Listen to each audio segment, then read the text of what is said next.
अस्सलाम वालेकुम फ्रेंड, कैसे हैं आप? उम्मीद करता हूँ आप सब खैरियत से होंगे, ठीक-ठाक होंगे और लाइफ को एन्जॉय कर रहे होंगे। दोस्तों, रोल्स रॉयस जो कार है, इसके बारे में सबने सुना हुआ है। बहुत ही लग्ज़रियस किस्म की कार है। ये कार बनाई थी चार्ल्स टीबर रॉल्स ने। दोस्तों, ये एक बहुत ही गरीब बच्चा था, जिसकी स्टोरी आज हम डिस्कस करने जा रहे हैं और जिस वीडियो पे आज हम रिएक्ट करने जा रहे हैं, ये वीडियो क्रिएट की है शिवांशु अग्रवाल ने। बहुत ही ज़बरदस्त वीडियो है। वीडियो का लिंक मैं नीचे डिस्क्रिप्शन में दे रहा हूँ। अगर इनको सब्सक्राइब करना हो तो इनके चैनल पे जाके इनको सब्सक्राइब कीजिए। बहुत ही इंटरेस्टिंग और मज़े-मज़े की वीडियो बनाते हैं। तो आज जिस वीडियो पे हम रिएक्ट करने जा रहे हैं, इस वीडियो का टाइटल है how a boy create Rolls Royce. तो चलते हैं हम अपनी आज की वीडियो की तरफ। चैनल पे नए, चैनल को लाइक और सब्सक्राइब करना मत भूलिएगा। वेलकम टू रिएक्टिंग फॉर मी।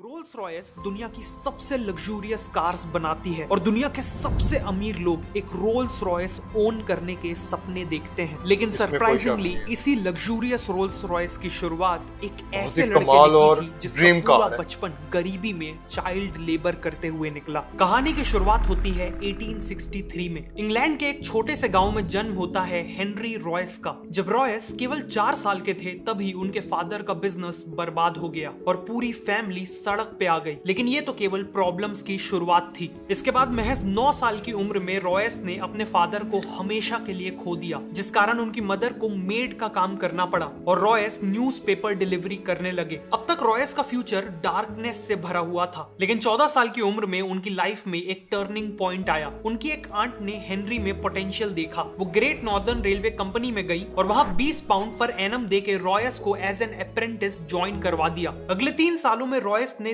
दिन रात एक कर दिए। दर्जनों बुक्स पढ़ के और फैक्ट्री में प्रैक्टिकली काम करके कारपेंट्री, मैथ्स और सबसे इंपॉर्टेंट इलेक्ट्रॉनिक्स का काम सीखा। 17 साल की एज तक वो एक फुली केपेबल मैकेनिक बन चुके थे। 21 साल की एज आते तक वो मैक्सिम वेस्टर्न नाम की कंपनी में एज एन इंजीनियर काम कर रहे थे, लेकिन फाइनेंशियल डिफिकल्टीज के चलते ये कंपनी बंद होने वाली थी। ऐसे में रॉयस के पास कई और कंपनीज में जॉब लेने का ऑप्शन था, लेकिन उन्होंने अपनी खुद की इलेक्ट्रिकल इंजीनियरिंग कंपनी खोलने का फैसला लिया। उन्होंने अपनी 20 पाउंड की सेविंग्स यूज की और मैनचेस्टर में एक छोटे से ऑफिस स्पेस से शुरुआत की एफएच रॉयस एंड कंपनी की। उन्होंने अपने एक दोस्त अर्नेस्ट क्लेरेमोंट को एज अ पार्टनर भी ज्वाइन करा लिया। इनिशियली सर्वाइव करने के लिए रॉयस को जो भी काम मिला उन्होंने किया, जैसे सुइंग मशीन रिपेयर करना, इलेक्ट्रिकल फिटिंग्स करना वगैरह। लेकिन फिर रॉयस ने देखा कि टाइम के साथ साथ इलेक्ट्रिकल लाइटिंग्स और फिटिंग्स की डिमांड बहुत बढ़ती जा रही है। इसीलिए उन्होंने आर्क लैंप्स, बल्ब होल्डर्स और इलेक्ट्रॉनिक डोर बेल की मैन्युफैक्चरिंग का काम चालू कर दिया और इसी काम ने कंपनी की किस्मत बदल दी। ईयर 1900 तक कंपनी की सेल्स 20,000 पाउंड्स क्रॉस कर गई थी। 38 की एज में रॉयस की एक फैमिली थी और वो एक बहुत बड़ी फैक्ट्री बिल्ड करने का प्लान कर रहे थे। सब कुछ अच्छा चल रहा था कि तभी कहानी में एक ट्विस्ट आता है। 1901 में जर्मन और अमेरिकन कंपनीज ने ब्रिटिश इलेक्ट्रॉनिक्स मार्केट में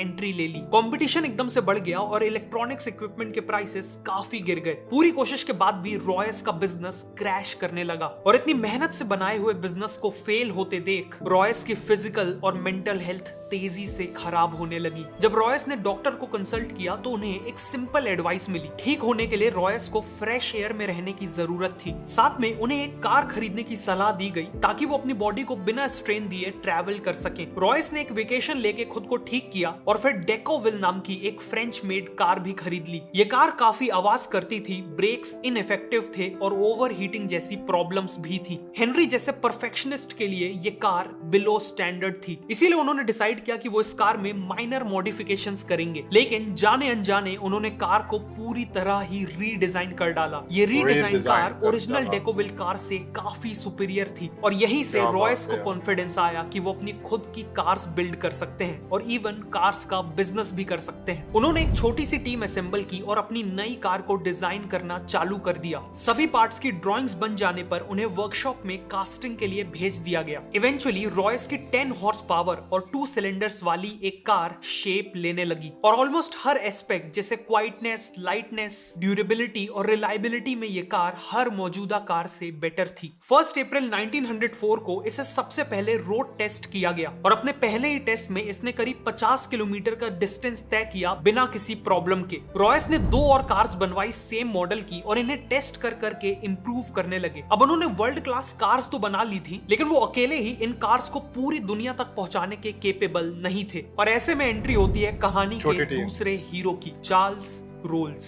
रॉयस एक एग्जीबिशन में अपनी कार्स को प्रेजेंट कर रहे थे और इसी दौरान इन कार्स पे चार्ल्स रोल्स की नजर पड़ी। चार्ल्स रोल्स एक पैशनेट मोटरिस्ट थे और सुपीरियर क्वालिटी की कार्स का सक्सेसफुल बिजनेस करते थे। रोल्स ऑलरेडी एक लग्जरी ब्रिटिश कार मेकर को ढूंढ रहे थे, इसीलिए उन्होंने रॉयस से मुलाकात की और कार्स को क्लोजली देखा। वो रॉयस से इतना इंप्रेस हुए कि बाद में उन्होंने अपने एक बिजनेस पार्टनर से कहा कि उन्होंने वर्ल्ड के ग्रेटेस्ट इंजीनियर को ढूंढ लिया है। अगले 3 महीनों में इन कार्स को बेचने के लिए चार्ल्स रोल्स और हेनरी रॉयस एक जॉइंट वेंचर स्टार्ट करने का अग्रीमेंट करते हैं और इस जॉइंट वेंचर से बिकने वाली कार्स का नाम होने वाला था रोल्स रॉयस।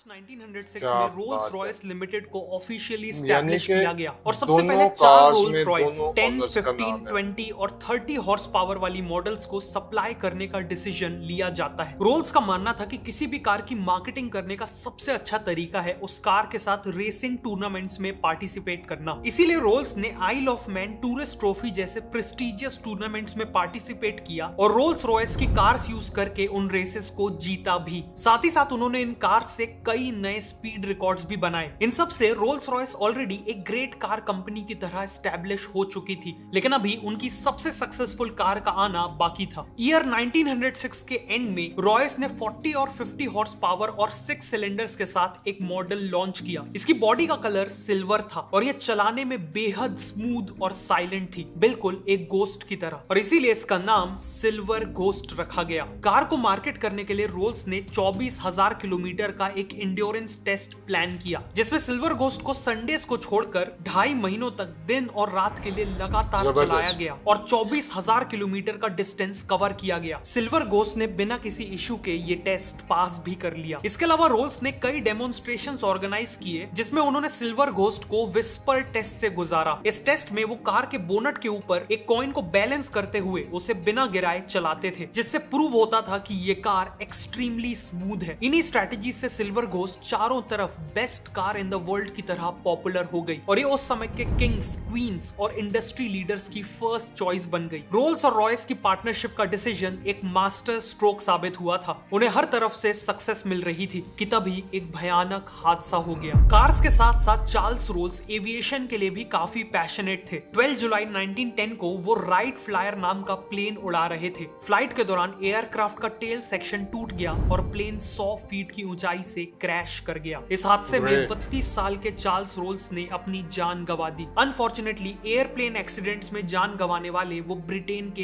पहले इंसान बने। इस हादसे ने रॉयस को डीपली इंपैक्ट कर दिया था। वो इस लॉस से उभरने की कोशिश कर ही रहे थे कि 1911 में उन्हें एक और झटका मिला। उनकी हेल्थ तेजी से खराब होने लगी और डॉक्टर्स ने बताया कि उन्हें बॉल कैंसर है। उनका एक मेजर ऑपरेशन हुआ, लेकिन इसके बाद भी डॉक्टर्स ने कहा कि वो केवल 3 महीने ही जी पाएंगे। इस हालत में भी रॉयस बेड से ही सिल्वर घोस्ट के डिजाइन और इंजीनियरिंग को इंप्रूव करते रहे और फिर एक मिरेकल हुआ। देखते ही देखते 3 महीने बीत गए और रॉयस ने 100% रिकवरी अचीव कर ली। वापस आने के बाद रॉयस ने सिल्वर घोस्ट में मेजर इंप्रूवमेंट्स किए। ग्राउंड क्लियरेंस बढ़ाया गया, सस्पेंशन को इंप्रूव किया गया और शैसीज को भी स्ट्रॉन्ग बनाया गया। इसी दौरान रोल्स रॉयस ने देखा कि कार्स के बोनेट पे पर्सनलाइज्ड मैस्कॉट्स लगाने का एक ट्रेंड चला है, लेकिन कंपनी चिंता में थी कि लोग इनएप्रोप्रिएट मैस्कॉट्स लगा रहे हैं जिससे रोल्स रॉयस की इमेज नेगेटिवली इंपैक्ट हो सकती है। इसीलिए उन्होंने खुद का मैस्कॉट डिजाइन करवाया। इनके मैस्कॉट में एलेनोर थॉर्टन नाम की ब्रिटिश एक्ट्रेस और मॉडल को यूज किया गया है। ये स्कल्पचर एक वुमेन को आगे की ओर लीन करता दिखाता है। उनके हाथ पीछे की ओर स्ट्रेच्ड हैं और उनके ऊपर तेज हवा पड़ रही है। ये मैस्कॉट एक सेंस ऑफ ग्रेस, फ्रीडम और स्पीड को सिंबलाइज करता है। इसका नाम है स्पिरिट ऑफ एक्सटेसी। एक्सटेसी का मतलब है ओवरवेलमिंग हैप्पीनेस। इन सभी इंप्रूवमेंट्स के चलते रोल्स रॉयस की सेल्स और प्रॉफिट्स एक्सपोनेंशियली ग्रो कर रहे थे। 1913 तक उनका प्रॉफिट 90,000 पाउंड से भी ज्यादा हो चुका था और ब्रांचेस को इंटरनेशनली एक्सपैंड करने के भी प्लान्स थे। लेकिन फिर से कुछ ऐसा हुआ जिसने रोल्स रॉयस को ऑलमोस्ट बर्बाद कर दिया।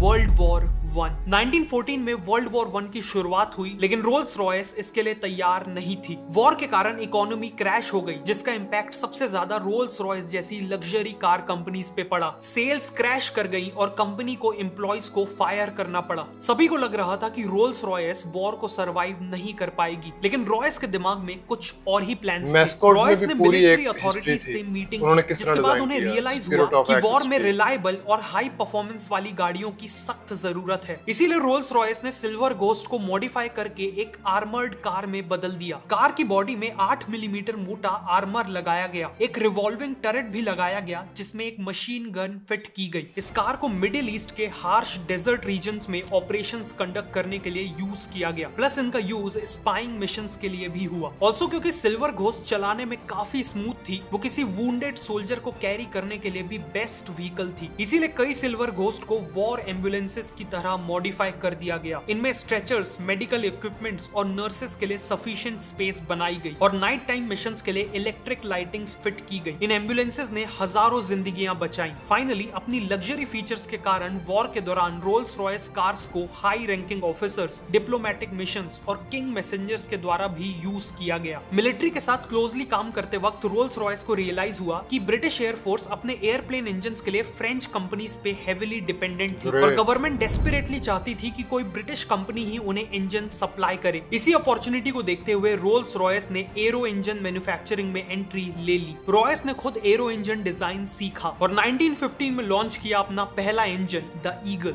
ये इंजन कंपटीशन के मुकाबले ज्यादा रिलायबल, लाइट और फ्यूल एफिशिएंट था। इसीलिए ब्रिटिश एयरफोर्स ने साल के एंड तक 500 ईगल इंजन्स का ऑर्डर दे दिया। लेकिन रॉयस यहाँ नहीं रुके, उन्होंने 1915 एंड में लाइट एयरक्राफ्ट के लिए हॉक इंजन बनाया। 1916 में ईगल का स्मॉलर वर्जन फैल्कन इंजन बनाया और 1918 में लार्ज और लॉन्ग रेंज एयरक्राफ्ट के लिए कॉन्डोर इंजन बनाया। इन इंजन के कारण ब्रिटेन को aerial combat, spying missions, anti submarine operations और बॉम्बिंग मिशंस, इन सभी में एक मेजर एडवांटेज मिला और यही उनकी जीत का एक इंपॉर्टेंट कारण बना। रोल्स रॉयस का एरो इंजन मैन्युफैक्चरिंग में एंट्री लेना एक ब्रिलियंट स्टेप साबित हुआ और आज भी हजारों कमर्शियल एयरक्राफ्ट्स और मिलिट्री एयरक्राफ्ट्स में रोल्स रॉयस के ही इंजन्स यूज किए जाते हैं। 1918 में वर्ल्ड वॉर 1 खत्म हो गई और अगले 15 साल रॉयस ने कार्स और एरो इंजन दोनों पे फोकस किया। उन्होंने एक स्मॉलर और चीपर कार लॉन्च की जिसका नाम था 20। अनफॉर्चुनेटली 20 की सेल्स ज्यादा इंप्रेसिव नहीं थी। 1925 तक लग्जरी कार मार्केट में बेंटली,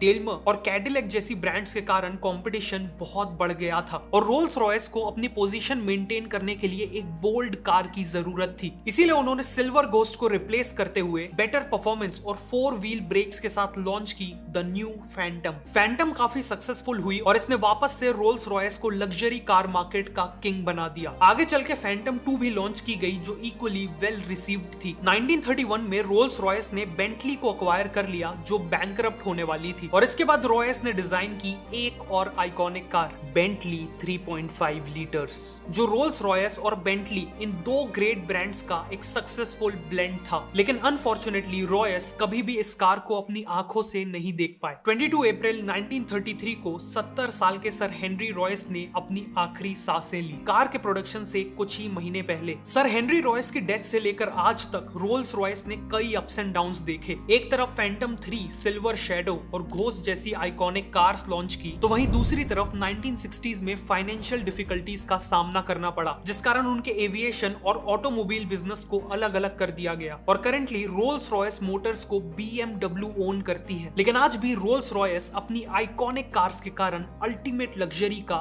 ग्रेटेस्ट सिंबल है। एक रोल्स रॉयस को ओन करना एक ऐसी मास्टरपीस को ओन करने जैसा है जो रॉयस के परफेक्शन और रोल्स के करिश्मा को सिंबलाइज करती है। जी दोस्तों, कैसी लगी आज की वीडियो? उम्मीद करता हूँ आपको आज की वीडियो बहुत पसंद आई होगी। इस वीडियो में हमने काफ़ी चीज़ें सीखी हैं। जैसा कि देखा कि अगर आज के दौर में अगर किसी ने ऊपर उठना हो, उसके पास 100 बहाने हैं कि यार मैं ये नहीं कर सकता, यार मैं वो नहीं कर सकता, मेरे पास ऐसा नहीं है, मेरे पास वैसा नहीं है, मैं इम्पॉसिबल। इम्पॉसिबल का जो वर्ड है ना, ये हमारे इधर है। जैसे कि रॉयस, उनका जो बचपन था, देखें आपने किस तरह, कितनी उन्होंने मुसीबतें और कितनी परेशानियों से वो फिर भी ऊपर उभरे। उन्होंने, उनकी लाइफ में एक पैशन था कि हमने कुछ करना है, उन्होंने कर दिखाया। जैसा कि उनका दिखाया गया कि एक पूरा बिजनेस क्रैश हो गया, उनकी सेहत डाउन होना शुरू हो गई।